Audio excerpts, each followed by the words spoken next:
to the panelists here today for your information and your testimony. It's extremely important.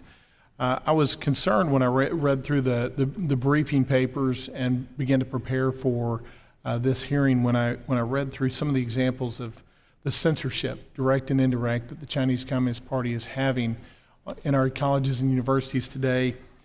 Censorship in the form of direct censorship, where materials and discussions and research topics are being curtailed because folks are afraid, frankly, of the Chinese government. And then self-censorship from students that are here from China, and some China-focused scholars that have expressed that they are refraining from making certain comments or participating in events or engaging in debates that were critical of the Chinese government because they were afraid of retaliation. And then third, surveillance, that there's examples of on-campus discussions or activities where the Chinese authorities have surveilled those activities and come down hard on those students that have participated in them. And then fourth, harassments and threats. Scholars, particularly ones from China, but also students, have described being threatened by the Chinese government officials or others who seek to silence criticism towards the Chinese government.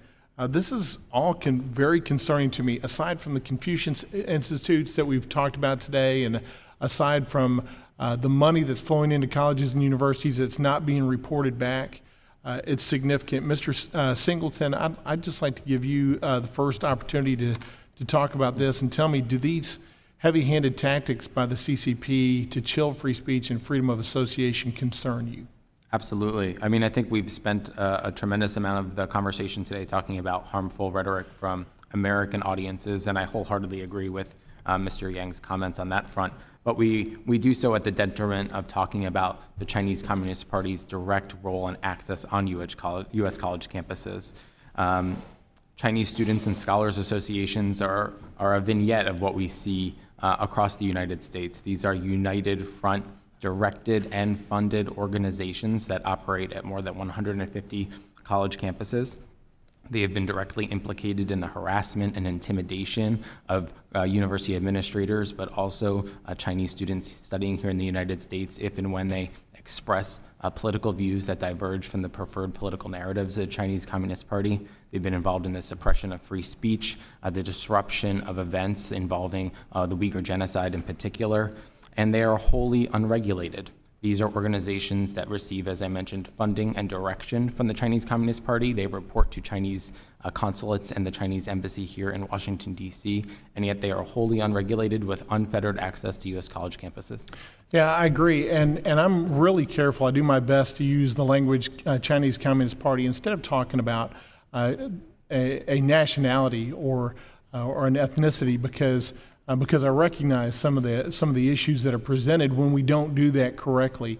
And I firmly believe that every person in this world was created by God with equal and eternal value, regardless of where they were created. So I'm really careful about that, but I am concerned about the Chinese Communist Party's influence in our colleges and universities, and not just what we brought up so far, but looking back at how they've influenced the Chinese Students and Scholars Association. Mr. Yang, I want to turn to you and get some opinion about this from you.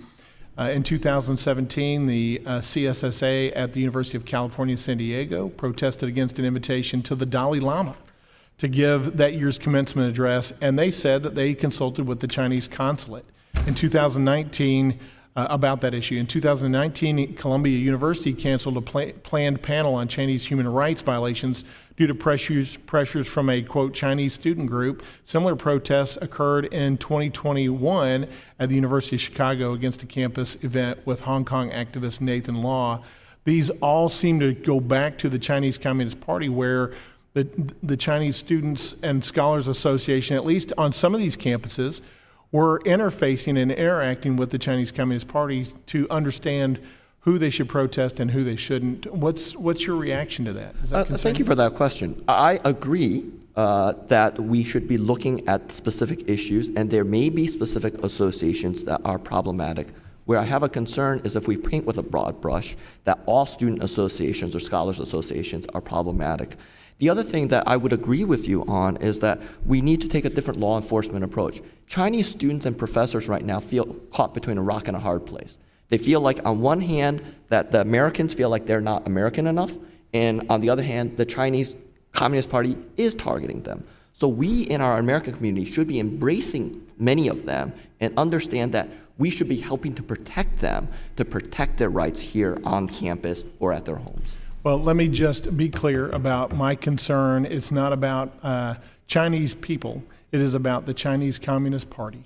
That is where my concern lies. It's about the decisions made by a totalitarian regime to try to influence free speech and free association in this country. I thank you for your time. Thank you.